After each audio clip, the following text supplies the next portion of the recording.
નમસ્તે વિદ્યાર્થી મિત્રો, આજે આપણે ઇંગ્લિશનો પાઠ રહી રહ્યા છે જે અહીંયા તમને સ્ક્રીન પર દેખાય છે કે યુનિટ 2 મેં ઓપન કરેલું છે, જેનું ટાઇટલ છે હાઉ મેની ડીડ યુ, કેટલા જણે આવું કરેલું છે. એક્ટિવિટી 1 એ આપણે જોઈએ છે કે થોડા દિવસ પહેલાં રાકેશનો જન્મદિવસ હતો. તેનો ફોટોગ્રાફ જુઓ. હવે તમારા શિક્ષક રમત રમાડે તે પ્રમાણે રમો. તમારા શિક્ષક વાક્ય બોલશે.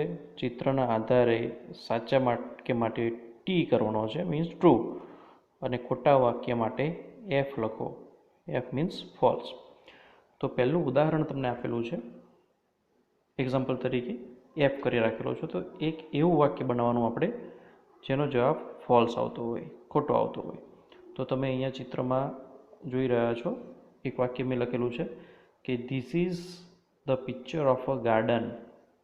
આ એક બગીચાનું ચિત્ર છે. તો તમારો જવાબ હશે એફ, કે રોંગ સર, આ ચિત્ર જે છે એ બર્થડે પાર્ટીનું છે. સેકન્ડમાં આપણે જોવાનું છે કે birthday boy was in the middle.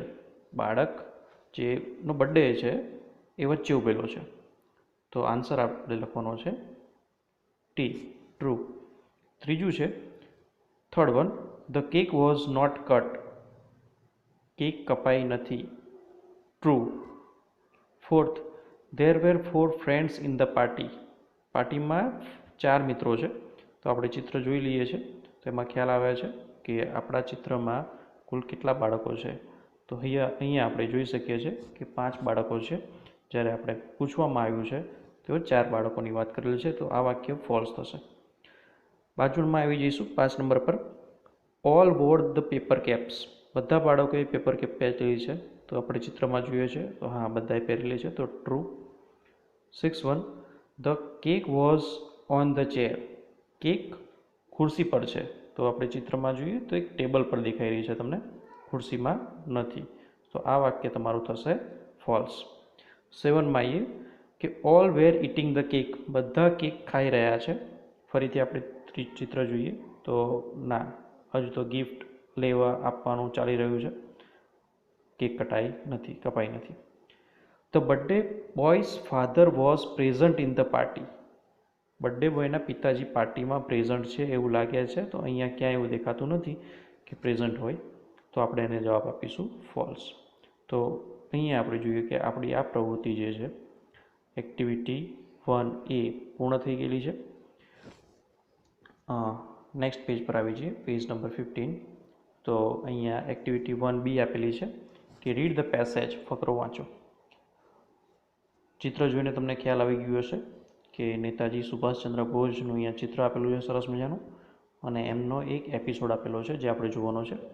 The boy was sitting at his table near the window. Window પાસે ટેબલ પર બાળક બેઠેલો છે. He was doing his homework. પોતાનું ગૃહ કાર્ય કરી રહ્યો હતો. His mother asked did you take your breakfast. એના મધરે પૂછ્યું કે શું તમે તમારો સવારનો નાસ્તો લીધો. The boy said no. બાળકે જવાબ આપ્યો ના. Mother called him. મધરે તેમને બોલાયો and served his breakfast. Served એટલે આપ્યું, પીરસવું જેને આપણે કહેતા હોય. He was about to start his breakfast. એ બાળક જે છે એ પોતાનો બ્રેકફાસ્ટ લેવાનું શરૂ જ કરી રહ્યો હતો. Then a beggar came to the door. અચાનક બેગર મીન્સ ભિખારી. ખાસ સ્પેલિંગ યાદ રાખજો. બેગર મીન્સ ભિખારી. દરવાજે આવી ગયો. He said. એ ભિખારી બોલ્યો please give me something to eat. મને ખાવાનું કંઈક આપો. The boy looked at the beggar. બાળક જે છે એ ભિખારી સામે જુએ છે. He looked really very poor and hungry. એ જે ભિખારી જે છે એ ખરેખર ખૂબ ગરીબ લાગતો હતો અને ખૂબ ભૂખ્યો પણ લાગતો હતો. હી gave his breakfast to the beggar. બાળક પોતાની જગ્યાએથી ઊભો થયો અને પોતાનો જે કંઈ નાસ્તો છે એ બેગરને આપી દીધો. The beggar was very happy. Beggar ખુશ થઈ ગયો.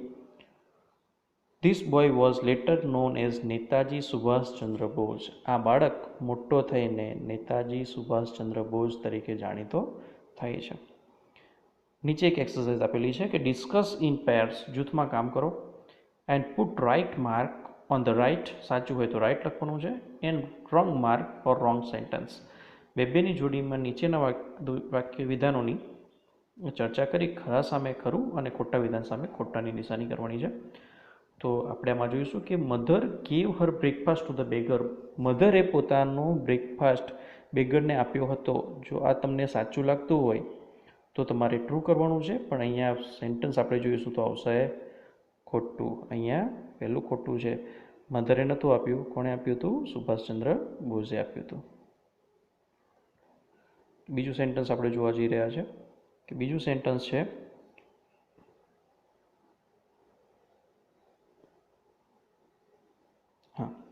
The boy was studying. બાળક અભ્યાસ કરી રહ્યો હતો. તો તેની સામે રાઇટ ક્લિક કરીશું આપણું. Netaji gave his breakfast to the beggar. નેતાજીએ પોતાનો બ્રેકફાસ્ટ બેગરને આપ્યો હતો. તો એ પણ રાઇટ છે, સાચું છે. નેતાજીએ જ આપ્યો હતો. તો અહીંયા આપણે ટીક માર્ક ખરાનું કરવાનું છે.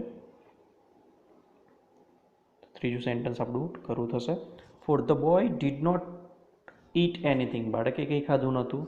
અહીંયા પણ રાઇટ થશે. અને લાસ્ટ આપેલી છે the beggar asked for some money.